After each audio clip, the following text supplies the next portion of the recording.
queridos amigos, minhas queridas, hoje façamos uma reflexão sobre as dimensões da participação e da solidariedade. Eu desejo, nesta reflexão, tornar o mais claro possível o significado da participação e da solidariedade, conforme o livro Por uma Civilização Participativa e Solidária, a proposta. Creio que a participação e a solidariedade deve ser entendida em três dimensões, que se completam entre si,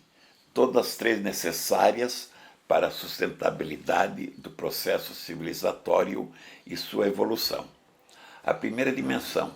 absolutamente necessária da participação e da solidariedade, que pode ser comparada a um remédio urgente, digamos, que se ministra a um paciente para evitar-lhe a morte.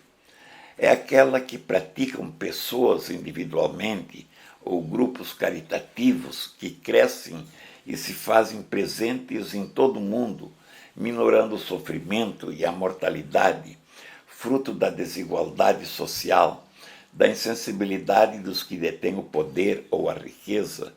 no mundo ou nas comunidades, ou também diante dos fenômenos da natureza que movimentam milhares de pessoas e instituições numa admirável demonstração de humanismo e da caridade cristã no sentido mais amplo da caridade. Esta forma de praticar a participação e a solidariedade salva diariamente milhares ou milhões de pessoas excluídas. A ela pertencem, inclusive, muitas pessoas que conhecemos e entre as quais seguramente se incluem muitos dos meus queridos amigos e amigas. Você. Entre os grupos sociais, quero referir-me como um exemplo de doação e amor o programa Médicos Sem Fronteira, sem deixar de me referir a tantos grupos humildes que fazem atendimento em suas comunidades ou deixam seu conforto dos fins de semana para levar suas ações caritativas aos pobres, aos excluídos e aos necessitados. Grupos que se formam nas favelas ou que se instalam junto aos excluídos da sociedade, onde frequentemente a pobreza é castigada pela violência e por todas as formas de exploração. Dentre os milhares ou milhões desses grupos que atuam no mundo, cito apenas um, pelo fato de dele ter tomado conhecimento ao passar pela bela cidade de Florianópolis por esses dias, organizado por um humilde sacerdote, Padre Gilson Gross, num dos morros da periferia daquela rica cidade, onde, como em tantas outras periferias no mundo e no Brasil, medra a miséria, o narcotráfico, a exploração das mulheres e a violência. Por ali, nesse meio, é que o Padre Gilson Gross mantém a sua paróquia e realiza com sua comunidade explorada a participação e a solidariedade. Cito este exemplo também, a exemplo de milhares ou outros milhões que existem no mundo e no Brasil, que praticam a seu modo a participação e a solidariedade. Cito também este caso por ter sido informado do convite recebido por esse padre, de parte do Vaticano, para participar do encontro que terá lugar em Assis, em março próximo, sobre a economia segundo Francisco, a que se refere nosso livro, e sobre o qual ainda terei comentários a fazer. Os que praticam essa forma de participação e solidariedade pertencem ao que, em nossa proposta, se caracteriza como massa de consciência que cresce no mundo e que contribuirá decisivamente para a transformação da civilização. A segunda forma com que se imagina, aceita e promove a estratégia ou o caminho da transformação, mas que, ao invés de caminhar no rumo da participação e da solidariedade, na prática, muitas vezes se transforma e, frequentemente, realmente se transforma num fator que acaba por protelar a transformação neste necessário e verdadeiro rumo. Na verdade, essas propostas, praticadas por líderes políticos e formuladas ou defendidas por respeitáveis expressões acadêmicas ou intelectuais, em geral não atingem a causa essencial dos desequilíbrios sociais, ou seja, a utilização dos avanços da ciência e da tecnologia em favor da competição, que gera os conflitos, e da concentração, que gera a exclusão. Como consequência, quando isso ocorre, essas propostas se transformam em remendos sobre um tecido definitivamente gasto, dando uma sobrevida aos sistemas políticos, econômicos e sociais vigentes, capitalistas do Estado, de esquerda ou socialistas, ou das corporações de direita ou liberais, e frequentemente criam obstáculos ao advento da nova civilização, uma civilização participativa e solidária. Nossa proposta por uma civilização participativa e solidária vai além, não dessas necessárias e urgentes ações, e nem a elas se opõe. Ao contrário,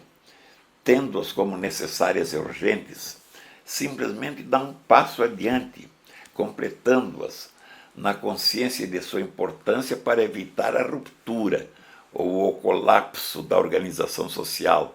e contribuir para um mínimo de dignidade às pessoas e o respeito à promoção de seus direitos fundamentais. Sobre a dignidade e o direito das pessoas, ou sobre a ação social referida como a primeira das dimensões da participação e da solidariedade, deve-se invocar ainda, e de modo essencial, seu significado moral de fraternidade e justiça, e até de consciência concreta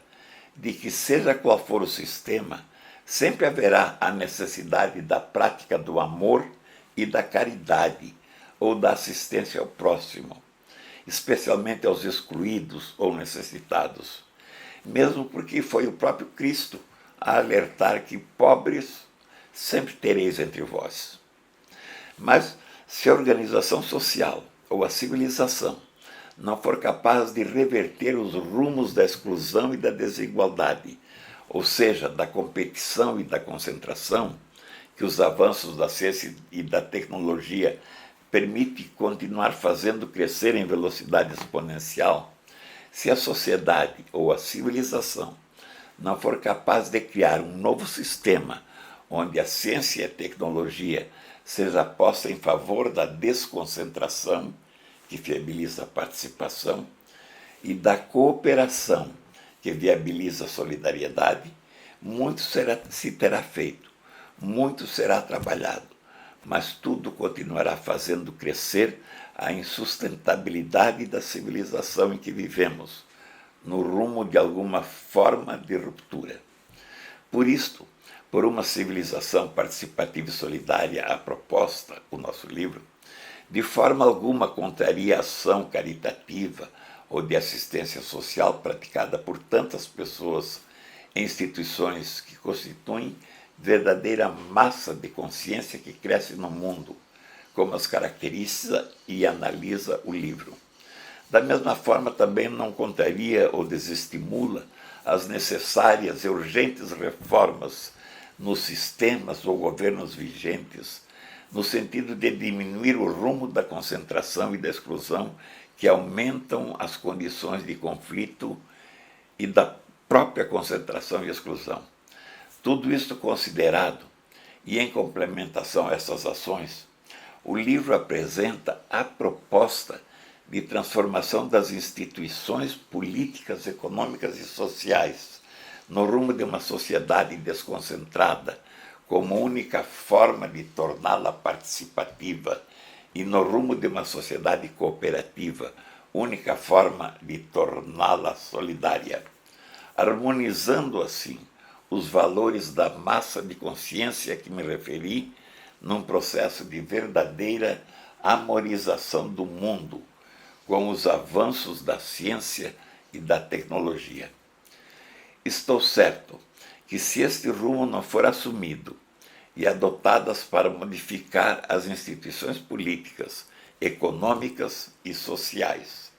as ações caritativas assistenciais e as reformas pontuais nos sistemas competitivos e concentradores estarão utilizando copos de água para salvar da morte multidões de excluídos, enquanto os oceanos lançam ondas e ondas de água para afogá-las. Sobre o evento de Assis a que me referi, a economia segundo Francisco, creio que para que possa contribuir substantivamente na ultrapassagem dessa tragédia e construir diques para controlar as ondas e estender as praias de uma nova civilização participativa e solidária, creio que é relevante que considere as 3 dimensões da participação e da solidariedade. Isso porque, enquanto se salvam os que se afogam, é preciso desviar as ondas, construir as praias, para que não continue crescendo a multidão dos afogados. Esta é a 3ª dimensão da participação e da solidariedade, que complementa as ações sociais caritativas e as reformas nos sistemas atuais de organização e funcionamento da sociedade. Colaborem com nossa proposta, caros amigos, minhas queridas amigas, refletindo, comentando, compartilhando. A vocês, o meu grande abraço.